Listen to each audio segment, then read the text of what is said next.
Hey everyone, Derek Ferreira here with you, and this is an emergency hotline here on January 26, 2020. Obviously, we all know what I'm going to be talking about here, but I still can't believe the news that Kobe Bryant has passed away at the age of 41 and has to happen on such a big day in the world of pop culture. You know, tonight you have the Grammys, believe it or not, at the Staples Center. So you know that there's going to be a lot of tributes tonight. If you're a professional wrestling fan, like I am, you have the Royal Rumble tonight. The Royal Rumble is going to be in a few hours from now. And I'm sure they're going to have some kind of tribute for Kobe Bryant tonight. I hope they do. But Kobe Bryant's death, you know, has to happen on the week of what is going to be one of the biggest sporting events of the year in the Super Bowl. And I'm sure a lot of the sports media out there today, you know, they're spending their Sunday with their families because they know that tomorrow is a travel day because they have to stop prepping for Super Bowl week.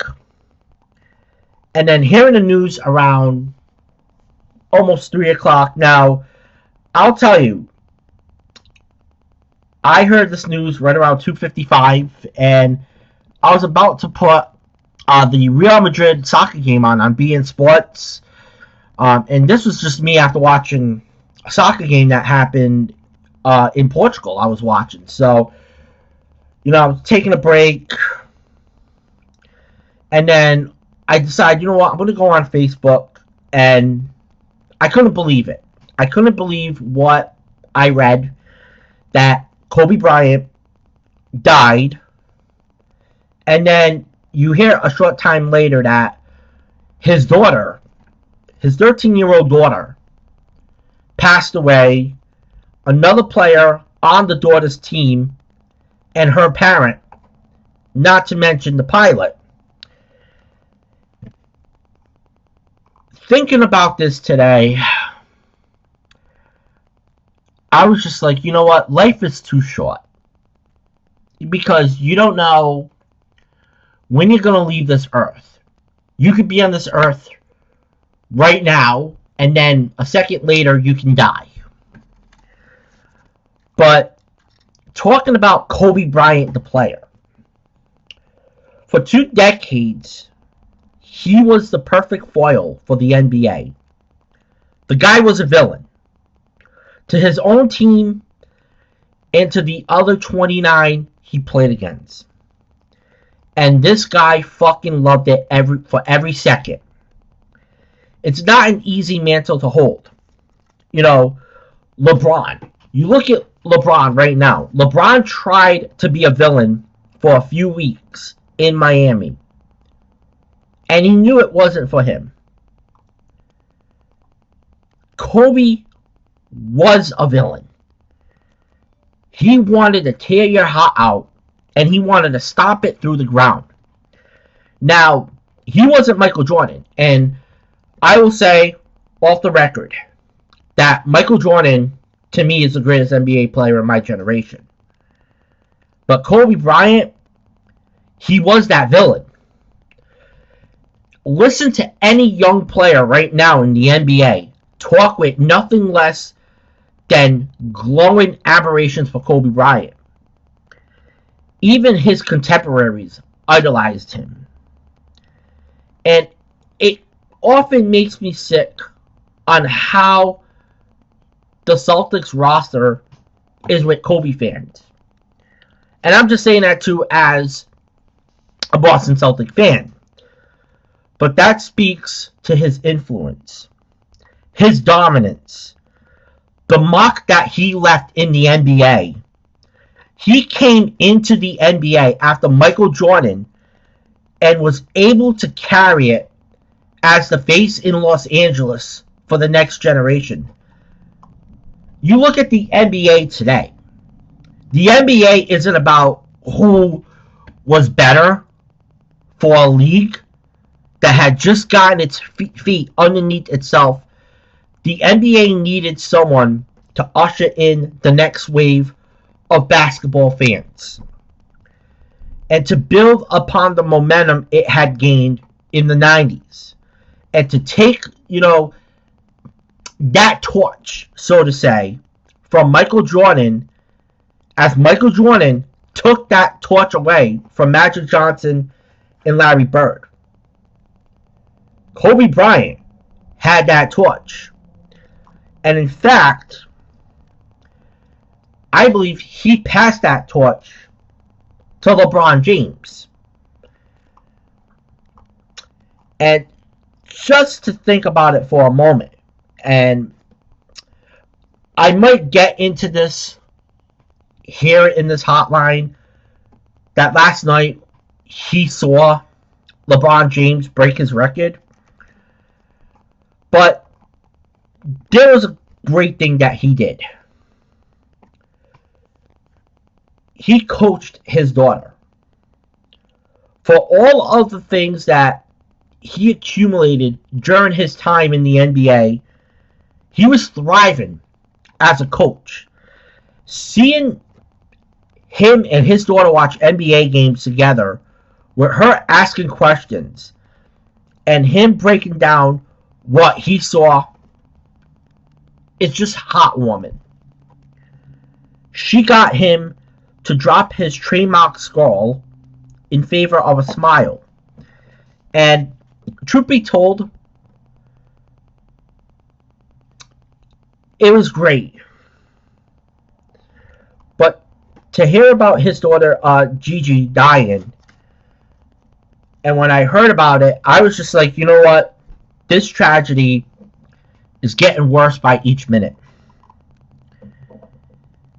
And you look at his new line of work. He was dominating in that. And something that seemed to be, to him, even when he did more than basketball ever did. I want to play this clip over here where he speaks of his new life. And this was on the Corp. I have no reason not to believe everything he said about how business and creating excited and it motivated him. He was still able to make it a competition, which is all he ever wanted out of his life. To compete. As long as there could be a winner, Kobe was all in. And he won an Oscar immediately for Dead Basketball. So, I'm going to play this clip.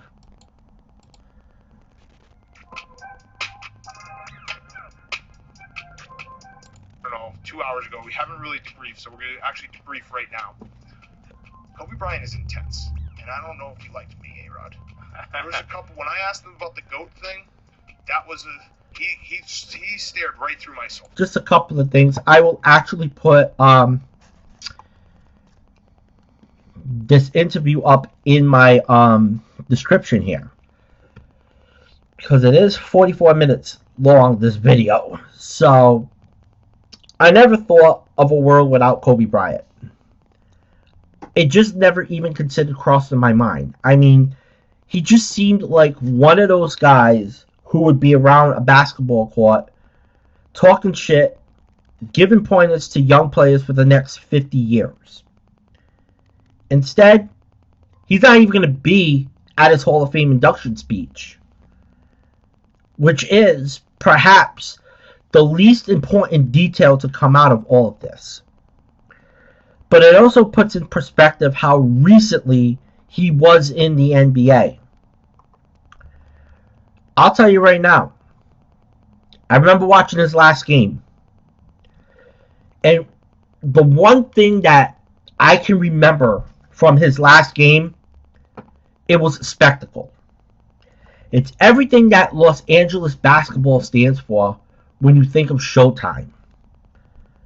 The stars were out. Kobe Bryant went out firing. Remember, 60 points. And it was also less than 5 years ago.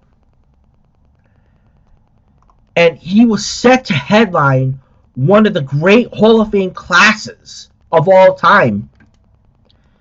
And now his wife and his 3 daughters are going to speak on his behalf. I'm going to tell you something right now. When that induction speech happens, there's not going to be a dry eye in the room. Because his speech, I think, would have been a 5-star speech. It would have been great. Taking shots at Shaq, Phil Jackson, random players that the rest of us had forgotten. And now it's going to be a celebration of his life cut short. A man who accomplished more than most of us couldn't, if given 10 lifetimes, yet he felt he was just getting started.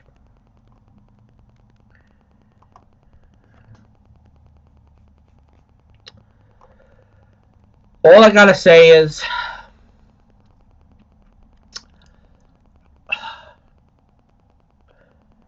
death comes for us all, without asking if it's a convenient time.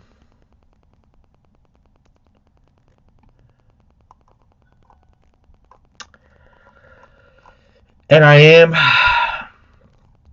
going to say this, and I'm actually going to play the interview that they did on SportsCenter, because I know this is going to be shared all over social media. But before I do,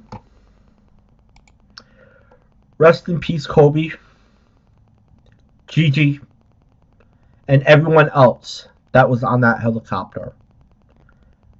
Godspeed.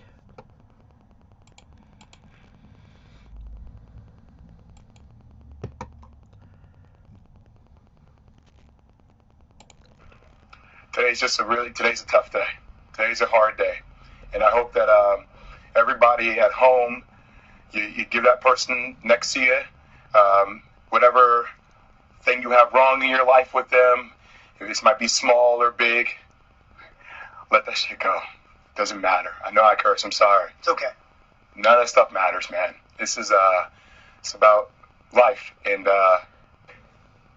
being precious with every damn second we have here, because from somebody who knows who almost happened to me like that, man, it's just over. It's done randomly, arbitrarily. And, it's 4 girls and his wife. We need to come around them and support them and help them. And the NBA should cancel all games today. I don't really know what else to say. Yeah, we should mention there are 8 games in the NBA today. It appears as though at least the Rockets-Nuggets game is going off because they did hold a moment.